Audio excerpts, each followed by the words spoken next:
پیارے دوستو، السلام علیکم۔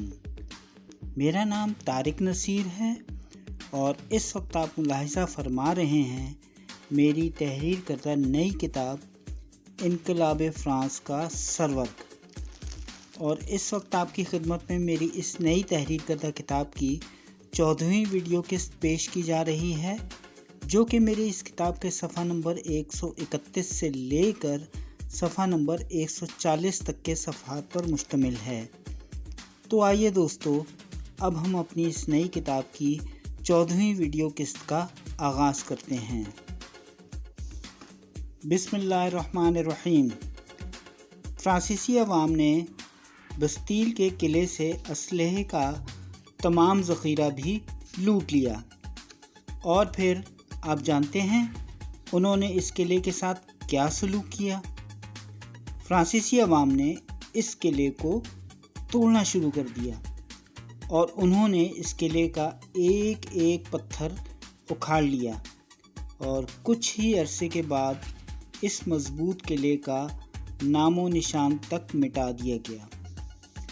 اگر آپ کبھی پیرس جائیں تو جس جگہ پر عظیم فرانسیسی بادشاہ ہنری چہارم کا مجسمہ نصب ہے اور سینٹ اینٹونیو کی سڑک ملتی ہے، اس جگہ پر ایک چوک واقع ہے جس پر ایک بڑا سا اور اونچا سا مینار بنا ہوا ہے۔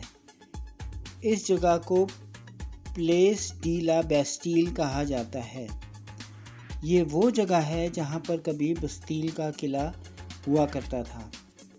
آج اس قلعے کی یاد میں صرف یہ مینار ہی یہاں پر موجود ہے، جو بستیل کے قلعے کی تباہی کے 3 برس بعد یعنی 27 جون سن 1792 کو تعمیر کیا گیا تھا، جبکہ بستیل کے قلعے کے آخری چند پتھر ہی باقی رہ گئے ہیں۔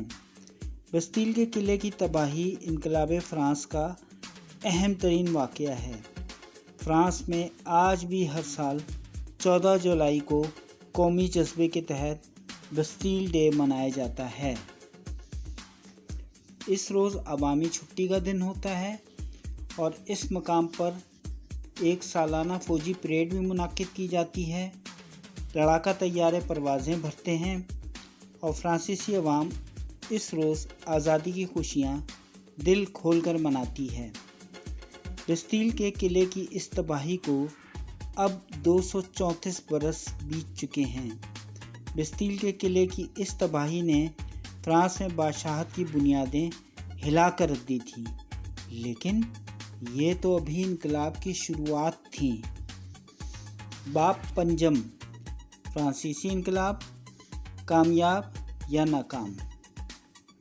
17 جولائی سن 1789 کو پیرس میں بستیل کے قلعے پر فرانسیسی عوام کے قبضے کا یہ تیسرا دن تھا۔ اس روز پیرس کے عوام نے سڑکوں پر ایک عجیب و غریب منظر دیکھا، جب بادشاہ لوئس 16 جو بغیر شاہی پہرے داروں اور اپنے ذاتی شاہی ملازمین کے بغیر کبھی بھی وارسائی کے شاہی محل سے باہر نہیں نکلتا تھا، آج سر جھکائے پیرس شہر میں داخل ہو رہا تھا۔ بادشاہ لوئس 16 کی شاہی بگھی کو قومی اسمبلی کے اراکین نے گھیر رکھا تھا۔ اس شاہی بگھی کے راستے کے دونوں طرف تقریباً 2 لاکھ مرد و خواتین اپنے ہاتھوں میں ہتھیار اٹھائے ہوئے کھڑے تھے، اور ان کی آنکھوں میں بادشاہ لوئس 16 کے خلاف نفرت بھری ہوئی تھی، لیکن وہ بادشاہ لوئس 16 کو کوئی بھی نقصان نہیں پہنچا سکتے تھے، کیونکہ اس کی شاہی بگھی کے آگے ایک گھوڑا بھی چل رہا تھا جس پر فرانسیسی قوم کا ہیرو بیٹھا ہوا تھا، اور جس کے ہاتھوں میں چمکتی ہوئی تلوار بھی تھی، جو دیکھنے والوں کو چیلنج کر رہی تھی کہ ہمت ہے تو بادشاہ لوئس 16 کو ہاتھ تو لگا کر دکھاؤ۔ یہ قوم کا ہیرو کون تھا اور فرانسیسی عوام اسے کیوں یہ اتنی عزت دے رہی تھی؟ بادشاہ لوئس 16 کی شاہی بگھی کے آگے چلنے والا فرانسیسی عوام کا یہ ہیرو فرانسیسی شاہی افواج کا فوجی جنرل مارکوس ڈی لافایٹ تھا، جس نے انقلاب فرانس سے 8 سال قبل ختم ہونے والی امریکہ کی جنگ آزادی میں برطانیہ کو شکست سے ہمکنار کیا تھا۔ اسی لیے وہ فرانسیسی قوم کا ہیرو بن گیا تھا۔ اور پھر جب فرانسیسی انقلاب کا آغاز ہوا تو جنرل مارکوئس ڈی لافائٹ نے انقلابیوں کا بھی ساتھ دیا تھا اور پیرس کی انقلابی فوج بھی اسی نے بنوا کے دی تھی، اور اسے نیلے، سفید اور سرخ رنگ والا نشان بھی جنرل مارکوئس ڈی لافائٹ نے ہی دیا تھا، جو بعد میں انقلاب فرانس کی پہچان بنا تھا۔ اور آج فرانس کا قومی پرچم بھی انہی تینوں رنگوں پر مشتمل ہے۔ یہ جنرل مارکوئس ڈی لافائٹ ہی تھا جس نے بادشاہ لوئس 16 کو اس کی زندگی کی حفاظت کی ضمانت دی تھی۔ اسی لیے بادشاہ لوئس 16 پیرس آ گیا تھا تاکہ وہ فرانسیسی عوام کو یقین دلا سکے کہ وہ انقلابیوں کا دشمن نہیں تھا۔ البتہ بادشاہ لوئس 16 اپنی زندگی کی حفاظت ملنے کے باوجود بھی ڈرا اور سہما ہوا تھا کہ کہیں فرانسیسی عوام اسے مار ہی نہ ڈالے۔ اسی لیے وہ پیرس آنے سے پہلے اپنی وصیت بھی لکھوا کر آیا تھا اور چرچ میں بھی اپنی آخری حاضری دے کر آ گیا تھا کہ شاید اب اسے ورسائی کے شاہی محل کی طرف واپسی نصیب نہ ہو۔ لیکن جنرل مارکوئس ڈی لافائٹ کی وجہ سے بادشاہ لوئس 16 کی جان بچ گئی تھی۔ پیرس پہنچ کر بادشاہ لوئس 16 نے عوام کے جم غفیر کے سامنے وعدہ کیا کہ وہ قومی اسمبلی کا کیا گیا ہر فیصلہ تسلیم کرے گا، لیکن جیسے کہ آپ جانتے ہی ہیں کہ بادشاہ لوئس 16 اپنے کیے ہوئے فیصلوں پر قائم رہنے والا انسان نہیں تھا۔ چنانچہ 26 اگست سن 1789 کو فرانس کی قومی اسمبلی نے جب انسانی حقوق کا چارٹر منظور کیا تو بادشاہ لوئس 16 نے قومی اسمبلی کے انسانی حقوق کے اس چارٹر پر دستخط کرنے سے انکار کر دیا۔ انسانی حقوق کے اس چارٹر میں تمام فرانسیسی شہریوں کو برابر کے انسانی حقوق، اظہار رائے اور مذہب کی مکمل آزادی دے دی گئی تھی۔ لیکن جب بادشاہ لوئس 16 نے انسانی حقوق کے اس چارٹر کو قبول نہیں کیا تو فرانسیسی عوام نے بھی یہی سمجھا کہ بادشاہ لوئس 16 نے اپنا وعدہ توڑ کر فرانسیسی قوم کو دھوکہ دے دیا ہے۔ چنانچہ 5 اکتوبر سن 1789 کو فرانسیسی عوام ورسائی کے شاہی محل کے سامنے دھرنا دے کر بیٹھ گئی تھیں۔ اس احتجاج میں تقریباً 30,000 فرانسیسی خواتین بھی شامل ہوئی تھیں، جبکہ در حقیقت یہ فرانسیسی خواتین ہی تھیں جو سب سے پہلے احتجاج کرتے ہوئے ورسائی کے شاہی محل تک آئی تھیں، اور پھر ان کے پیچھے پیچھے سارے پیرس سے فرانسیسی عوام ورسائی کے شاہی محل تک پہنچنے لگی تھی۔ فرانسیسی عوام کا یہ دھرنا 5 اکتوبر سن 1789 کی ساری رات جاری رہا تھا۔ جنرل مارکوئس ڈی لافائٹ کی قیادت میں انقلابی فوج کے دستے بھی ورسائی کے شاہی محل کے سامنے پہنچ گئے تھے۔ اب حالت تو یہ تھی کہ بادشاہ لوئس 16 اور ملکہ میری انٹونیٹ جب ورسائی کے شاہی محل کی بالکونی پر کھڑے ہو کر فرانسیسی عوام کے اس جم غفیر کو دیکھتے تو وہ شدید خوف زدہ ہو جاتے کہ کہیں اتنا بڑا مجمع انہیں قتل ہی نہ کر دے۔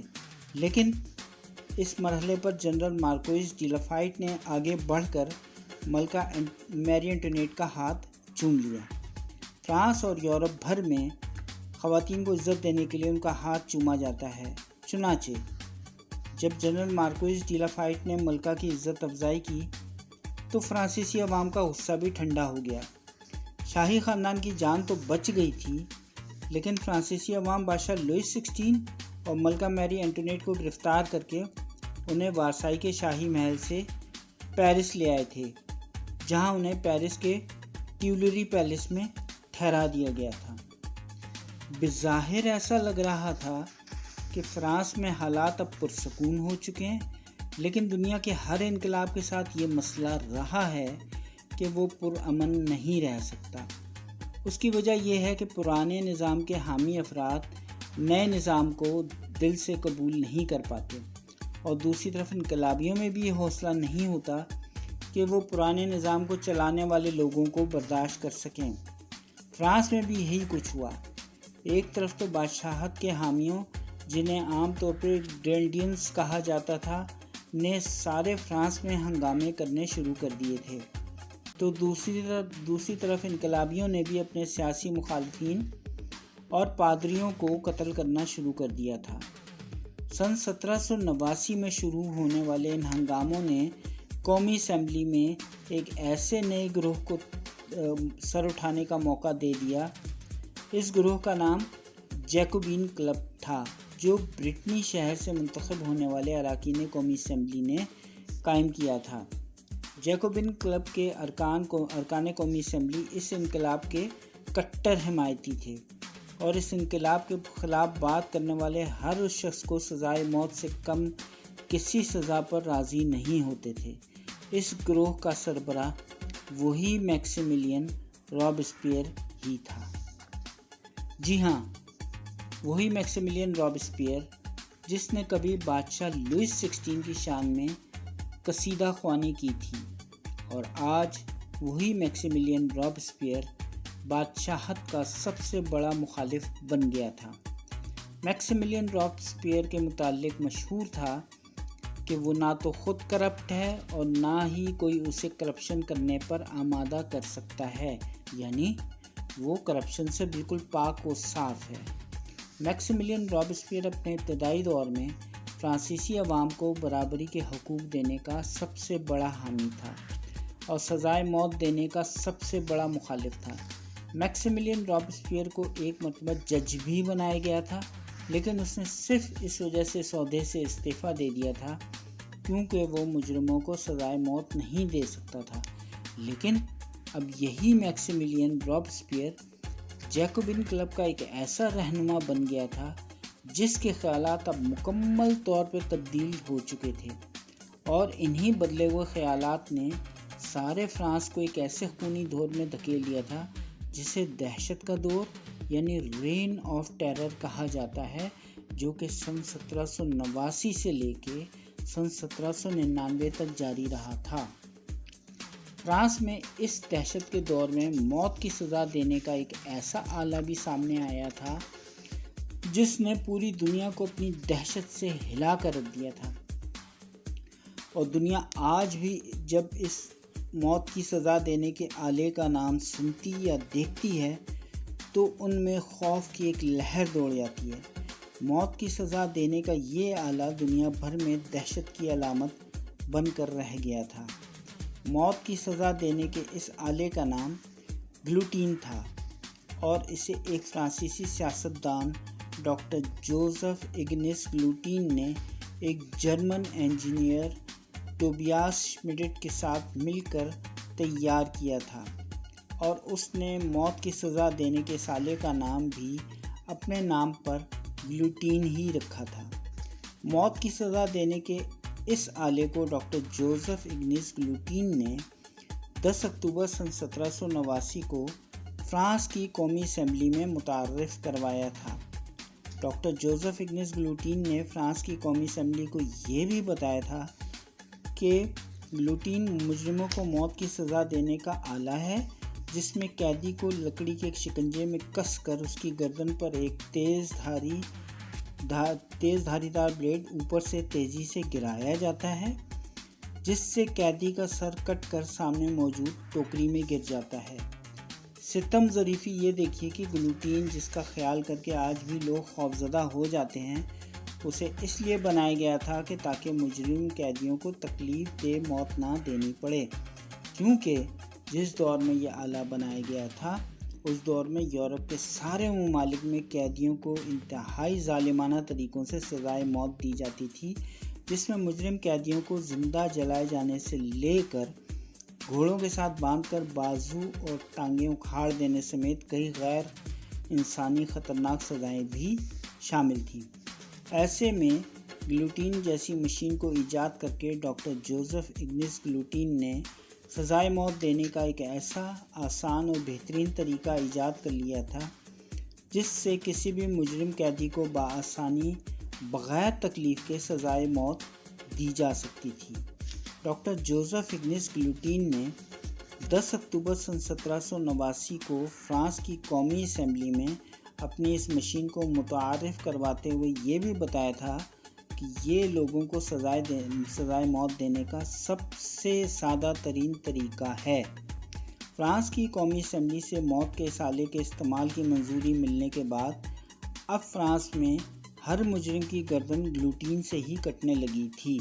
جاری ہے۔